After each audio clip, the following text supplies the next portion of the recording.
खबर शामिल करते हैं हमारा नुमाइंदा वहाद अली अब्बासी से। गुज़श्ता 20 सालों से डेयरी एंड कैटल फार्मिंग की तरक्की के लिए सरगर्म अमल और डेयरी एंड कैटल फार्मिंग के दीगर शबाजात में वसी तजर्बा और महारत रखने वाले डॉक्टर अब्बास मरहूम के मुख्तलिफ तजर्बात और रिसर्च में उनके इंतहाई करीबी माविन सैयद वासिफ शाह कदवानी ने मीडिया के नुमाइंदों से बात करते हुए कहा कि मैं इंशाल्लाह बहुत जल्द डेयरी के शोबों में और दूध की पैदावार में इजाफे के लिए अपनी इंतहाई मौसर और बेहतरीन रिसर्च और तजर्बे का निचोड़ आपके सामने लाने वाला हूँ, जिससे दूध की कमी की शिकायत दूर हो जाएंगी।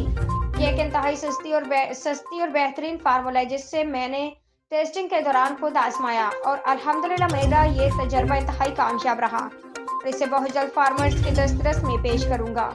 एक सवाल के जवाब में उन्होंने कहा कि रवायती खुराक और बगैर चेक किए गैर मायारी खुराक और मुख्तलिफ ब्रांड के गैर मायारी देसी वांडा हमारी इस बेहतरीन इंडस्ट्री के लिए जहर कातिल साबित हो रहा है।